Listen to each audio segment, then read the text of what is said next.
Au fil du temps et dans les endroits les plus inattendus du monde, des découvertes, des événements et des phénomènes ont émergé qui défient la logique et éveillent notre curiosité la plus profonde. Que ce soit dans les profondeurs de l'océan, dans des régions isolées ou lors de moments irrépétibles, ces histoires reflètent l'émerveillement inné de l'être humain face à l'inexplicable. Ce que nous vous présentons ci-dessous est une sélection de récits qui révèlent combien le monde qui nous entoure est immense, énigmatique et fascinant. Les gens laissent souvent tomber accidentellement leur téléphone dans l'eau.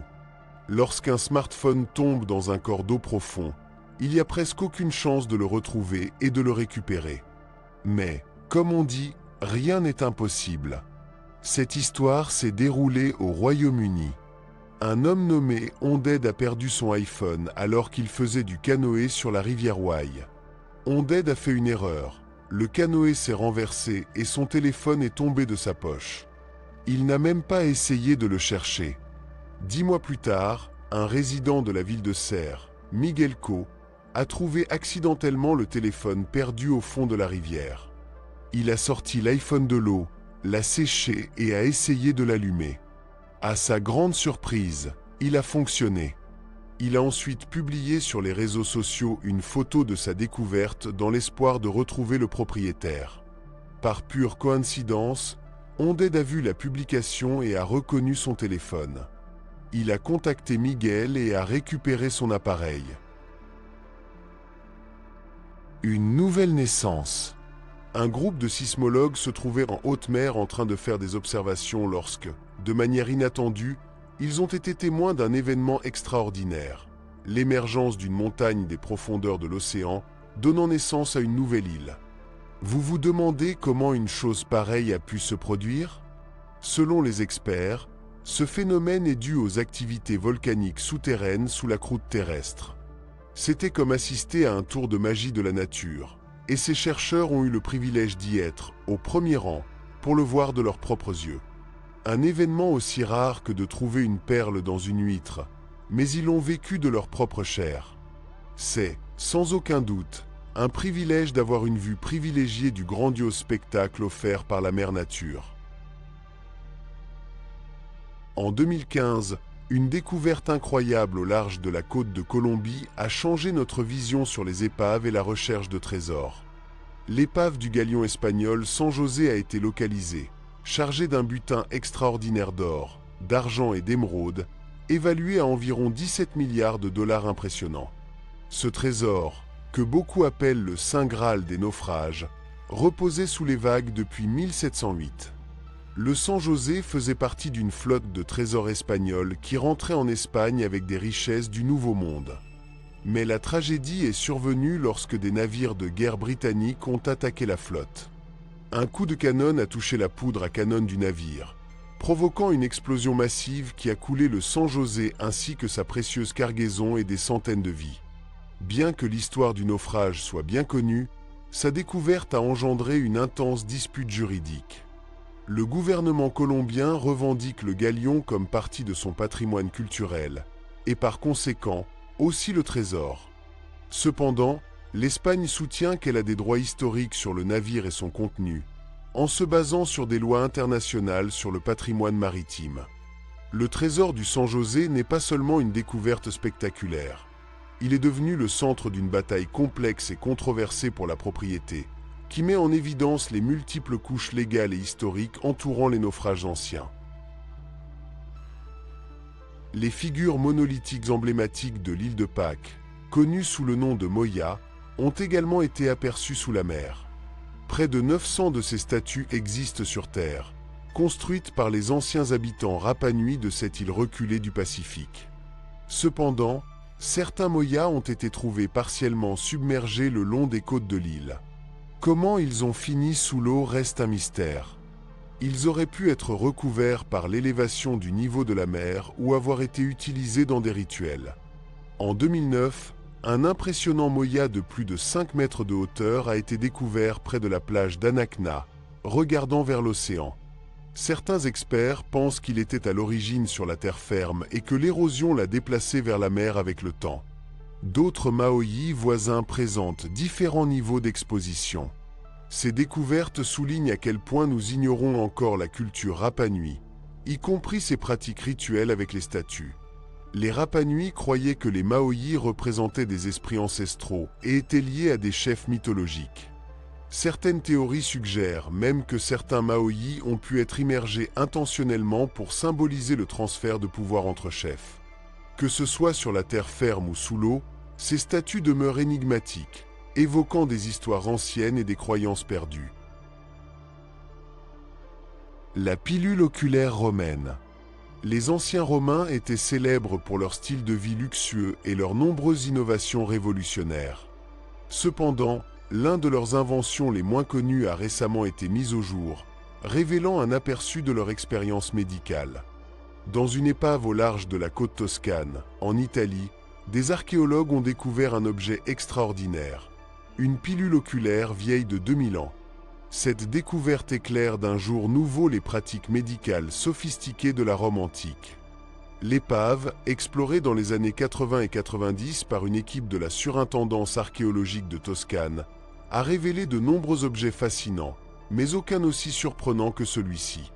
Caché entre des jarres en céramique, des coupes en verre et des lampes à huile, se trouvait un coffre de médicaments romains.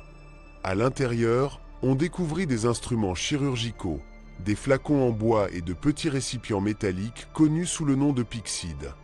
L'un d'eux contenait une série de comprimés qui se sont remarquablement bien conservés grâce à l'environnement scellé de l'épave. Les experts pensent que ces pilules étaient composées de zinc, d'oxyde de fer, d'amidon, de cire d'abeille, de résine de pin et de matériel végétal, et qu'elles auraient pu être utilisées comme traitement oculaire. Bien que sa fonction exacte soit encore débattue, cette découverte bien conservée offre un aperçu exceptionnel de la médecine romaine ancienne. Et ceci n'est qu'un des nombreux mystères qui attendent d'être découverts dans les profondeurs de l'océan. En mars 2013, une équipe d'exploration a accompli l'opération de sauvetage la plus profonde jamais enregistrée dans l'Atlantique en récupérant plus de 100 kg de lingots d'argent perdus pendant la Seconde Guerre mondiale. La société Odyssey Marine Exploration a récupéré les lingots du SS Gersopa, un navire britannique coulé en 1941 près de l'Irlande après avoir été attaqué par un sous-marin allemand. Le navire transportait de l'argent précieux, aujourd'hui évalué à plus de 150 millions de livres. Son naufrage a été l'un des facteurs qui ont conduit le Royaume-Uni à abandonner l'étalon or. Des décennies plus tard, l'épave a été localisée, et avec une technologie avancée, plus de 12 barres d'argent ont été récupérées du fond marin. Malgré le temps, le Gersopa présente maintenant des formations coralliennes et abrite un écosystème marin, rappelant la richesse et la tragédie associées aux mers. La découverte d'un trésor perdu enflamme l'imagination comme peu de choses. En juillet 2015, ce rêve est devenu réalité pour A.R. Schmidt, un sauveteur professionnel qui a trouvé plus d'1 million de dollars en pièces de monnaie dans une épave espagnole de 1715, au large de la soi-disant côte du Trésor en Floride. Cette découverte a accru la renommée de ce qui est considéré comme la région d'épaves la plus précieuse au monde. Il y a plus de 300 ans, durant la domination maritime de l'Espagne, des galions remplis d'or, d'argent et de pierres précieuses naviguaient d'Amérique du Sud vers l'Europe.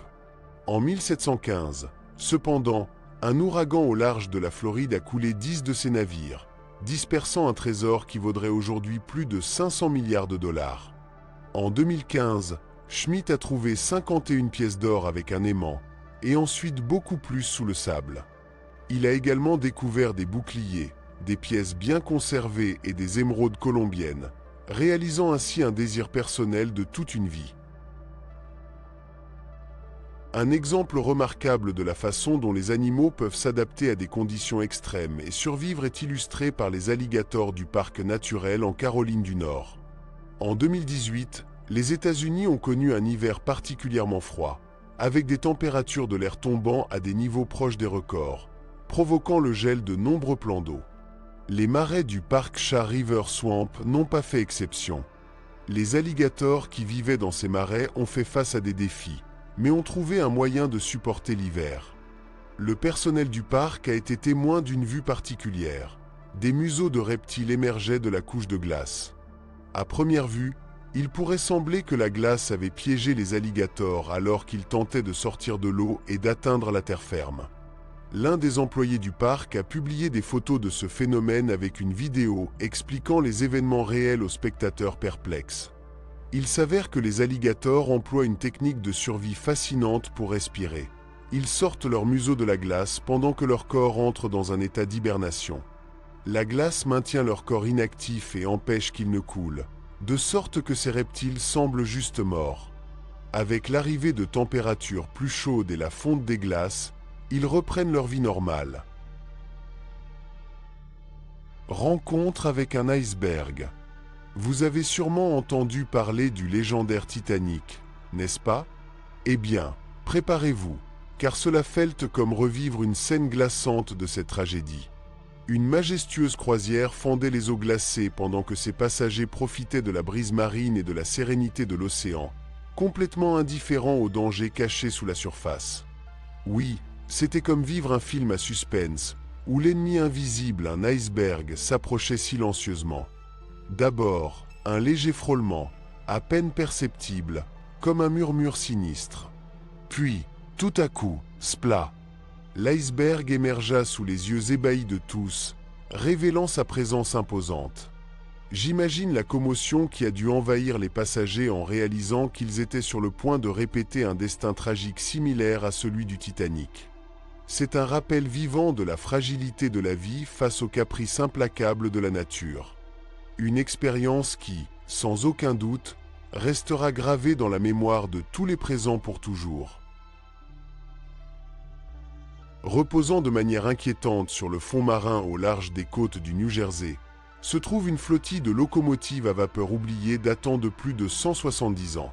Ces rares locomotives de la classe Planète, construites dans les années 1850, ont été aperçues pour la première fois en 1985 par un plongeur local, plus d'un siècle après leur voyage énigmatique au fond de l'océan.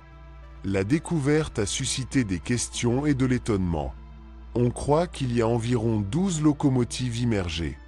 Malgré la corrosion, elles sont en bon état de conservation et sont disposées verticalement sur le sédiment marin, comme si elles étaient garées dans une station sous-marine. Cela a donné lieu à plusieurs théories sur leur origine. Certains croient qu'une tempête les a jetées à la mer alors qu'elles étaient transportées sur une barge. D'autres pensent qu'elles ont été coulées intentionnellement, soit pour encaisser une assurance, soit comme forme d'élimination de technologies obsolètes. Yonaguni est-il un monument naturel où les caractéristiques détaillées suggèrent une ancienne civilisation sous-marine? Découvert en 1987, près de l'île Ryukyu au Japon, ce site sous-marin s'étend sur plus de 46 mètres et présente des structures rocheuses aux formes distinctes, comme des marches et des blocs. Alors que certains géologues le considèrent comme une formation naturelle causée par une activité sismique, d'autres pensent qu'il pourrait s'agir d'un établissement néolithique submergé par l'élévation du niveau de la mer après l'ère glaciaire. Bien que son origine reste un mystère, Yonaguni fascine par ses caractéristiques intrigantes. Les plongeurs rencontrent des surfaces qui soulèvent des questions. S'agit-il de marques humaines, d'une érosion naturelle ou de symboles anciens? Tout comme la mystérieuse Atlantide, Yonaguni éveille la curiosité depuis les profondeurs marines. Les anciens restes humains squelettiques offrent une fenêtre unique sur la vie de nos ancêtres. Mais peu de découvertes nous connectent aussi profondément avec le passé que le fossile humain le plus ancien connu en Amérique. Il s'agit des restes d'une adolescente qui a vécu il y a près de 13 000 ans. Ces os ont été découverts par des plongeurs à plus de 30 mètres de profondeur, dans une sombre grotte sous-marine au Mexique qui était sacrée pour les anciens Mayas. Dans cette grotte, fermée pendant des millénaires, ont été trouvés les restes de Naya, une jeune fille âgée de 15 à 17 ans, qui est probablement tombée à l'intérieur en cherchant de l'eau. L'environnement frais de la grotte a permis la préservation de ces os, permettant aux scientifiques d'étudier des détails tels que son bassin et ses dents. Les analyses indiquent que les premiers habitants de l'Amérique sont arrivés d'Asie par un pont terrestre il y a des milliers d'années. Les restes de Naya offrent des informations précieuses sur sa santé, son régime alimentaire et la façon dont ces premiers peuples s'adaptaient au climat changeant. Cette découverte nous rappelle combien il nous reste à apprendre sur notre histoire ancienne, notamment dans les recoins cachés des grottes et des paysages sous-marins. Près des récifs de la mer Rouge, en Égypte, repose l'épave du SS Tistelgorm, un navire marchand armé de la marine marchande britannique, bombardé et coulé pendant la Seconde Guerre mondiale. Depuis sa découverte dans les années 1950, le Tistelgorm est devenu l'une des épaves les plus célèbres et accessibles au monde, offrant aux plongeurs une véritable capsule temporelle de la guerre. Le 6 octobre 1941, ce navire de 413 pieds a été coulé par le pilote allemand Heinz Wolfgang Schoeffel-Bellberger près de Ras Mohammad. Il transportait des fournitures pour les forces britanniques en Afrique, y compris des camions, des motocyclettes, des pièces d'avion et d'autres articles de guerre. Les charges de profondeur et le bombardement ont accéléré son naufrage, causant la mort de 9 marins. Redécouvert en 1956 par Jacques Cousteau, aujourd'hui les plongeurs le trouvent intact, rempli de marchandises qui restent le témoignage du pouvoir britannique pendant la guerre. Les énormes cheminées hydrothermales. Très en dessous de la surface de l'océan, où la lumière peine à pénétrer, les chercheurs ont fait une découverte incroyable qui défie les conditions extrêmes du monde sous-marin. Au large de la côte de l'Équateur, près du volcan L'Ossuelo, une équipe de scientifiques a trouvé un impressionnant champ de cheminées hydrothermales. Ces structures imposantes, certaines atteignant jusqu'à 150 mètres de hauteur, sont un spectacle saisissant dans les profondeurs de l'océan. Pour donner une idée, elles sont presque 2,5 fois plus hautes que le pont du Golden Gate, mais émergent du fond marin. La découverte a eu lieu lors d'une expédition de recherche de 30 jours, où l'équipe a trouvé des cheminées hydrothermales qui expulsent de l'eau bouillante depuis la croûte terrestre. L'ampleur de la découverte est immense. Ces cheminées s'étendent sur plus de 600 mètres et forment un écosystème vibrant dans l'un des environnements les plus hostiles de la planète. Ce qui est le plus surprenant, c'est la diversité de la vie qui prospère autour de ces cheminées. Des espèces qui ont évolué pour supporter des conditions extrêmes, certaines d'entre elles étant restées pratiquement inchangées pendant des millions d'années, considèrent cet endroit comme leur foyer. Parmi les créatures observées, il y avait des mollusques semblables à des patelles, des vers tubulaires, des bivalves, des crustacés et même des poissons. Chaque nouvelle découverte soulève plus de questions sur quelles autres espèces uniques pourraient être cachées dans ce monde sous-marin mystérieux. En voyant cette vidéo, on pourrait penser que l'eau de la rivière est colorée en rouge par un logiciel de montage. Mais en réalité, c'est une vraie rivière. À environ 100 km de la ville péruvienne de Cusco coule la rivière Palcuayo, dont les eaux ont une vibrante couleur rouge framboise. Cette singularité attire de nombreux touristes et est une attraction naturelle distinctive du Pérou. La rivière Palcuayo prend cette couleur inhabituelle uniquement pendant la saison des pluies. À d'autres moments, ses eaux sont plutôt troubles et ont une couleur brune. Avec le début des pluies, la rivière change non seulement de tonalité, mais elle devient également plus large, plus profonde et plus propre. Alors, pourquoi un phénomène aussi inhabituel se produit-il dans la rivière Palcuayo? La raison est que la rivière prend naissance dans la zone des montagnes arc-en-ciel des Andes. Ces terrains, d'ailleurs, semblent tout simplement fantastiques. Leurs couches colorées se sont formées il y a des millions d'années à partir de grès rouge qui, sous de nombreux facteurs, a adopté diverses couleurs. Une quantité significative d'oxyde de fer des montagnes arc-en-ciel entre dans la rivière Palcuayo, ce qui lui donne sa couleur rouge. En 2021, un plongeur a trouvé au large de la côte de Carmel, en Israël, la poignée d'une épée médiévale appartenant aux croisés, âgée d'environ 900 ans. Recouverte de concrétions mais étonnamment bien conservée, l'épée a été remise à des archéologues, qui ont mis 4 mois à la nettoyer complètement. Le résultat a révélé une lame en acier d'1 mètre de long pratiquement intacte. Des radiographies ont montré que la lame présentait très peu de corrosion, ce qui suggère qu'elle aurait pu être protégée dans un fourreau. Un motif de croix solaire possible, typique des armes cérémonielles ou de bataille de l'époque des croisades, qui ont eu lieu entre 1095 et 1271 après JC, a été identifié. Comment cette épée est arrivée au fond de la mer reste un mystère. Certaines théories parlent d'un chevalier qui l'a perdu pendant une bataille ou qu'elle a été jetée dans le cadre d'un rituel cérémoniel. Quoi qu'il en soit, cette épée représente une découverte précieuse qui symbolise le choc historique entre l'Europe et le Moyen-Orient. Dans les années 90, des plongeurs japonais ont découvert d'étranges motifs circulaires dans les sables sous-marins près de l'île d'Amamishima. Ces figures symétriques et parfaitement tracées ont déconcerté le monde, donnant lieu à toutes sortes de théories, y compris certaines sur une intervention extraterrestre. Cependant, l'origine s'est révélée beaucoup plus terrestre et surprenante. Elles étaient créées par des poissons porc-épic mâles. Ces petits poissons travaillent pendant environ 10 jours pour construire des structures élaborées dans le sable, déplaçant des grains avec leurs nageoires et les décorant de coquillages. Leur objectif est d'attirer une femelle, car elles choisissent leur partenaire en fonction de la qualité du design. En plus de servir de nid, la symétrie de ces constructions aide à oxygéner les œufs une fois fécondés. Ce comportement, plus propre à l'art ou à l'architecture qu'au royaume animal, montre comment même au fond de la mer, la cour et la beauté jouent un rôle essentiel dans la perpétuation de la vie. Dans une dépression sous-marine au large des côtes de Floride, connue sous le nom de trou d'Amberjack, les plongeurs s'enfoncent dans un incroyable vide bleu. Cette formation, un sinkhole marin naturel ou trou bleu, plonge à plus de 137 mètres de profondeur et forme une cavité cylindrique entourée de parois inclinées recouvertes de corail. L'endroit est non seulement visuellement impressionnant, mais aussi un point clé pour la vie marine.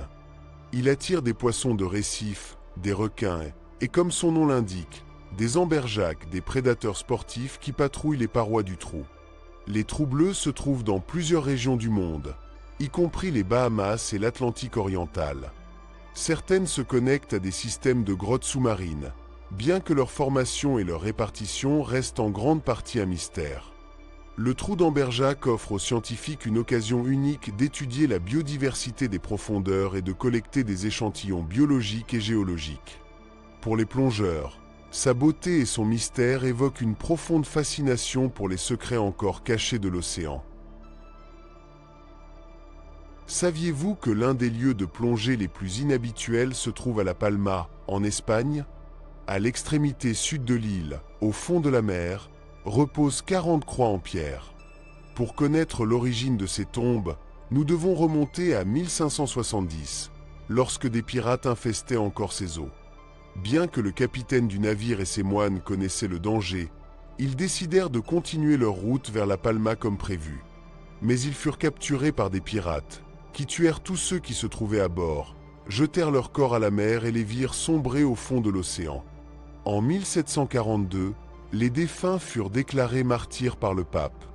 Et plusieurs siècles plus tard, en 1999, un mémorial inhabituel fut construit en leur honneur. Un cimetière sous-marin avec 40 croix à plus de 15 mètres de profondeur. En octobre 2014, les martyrs ont été honorés à nouveau avec une grande croix en pierre près du phare, portant les noms de toutes les victimes. Sur ce site de plongée très populaire, les plongeurs expérimentés sont récompensés par un paysage de lave impressionnant, un riche monde sous-marin et ce cimetière sous l'eau. Les croix sont toujours là aujourd'hui et sont accessibles par le biais de sociétés de plongée ou de plongeurs expérimentés avec leur propre équipement.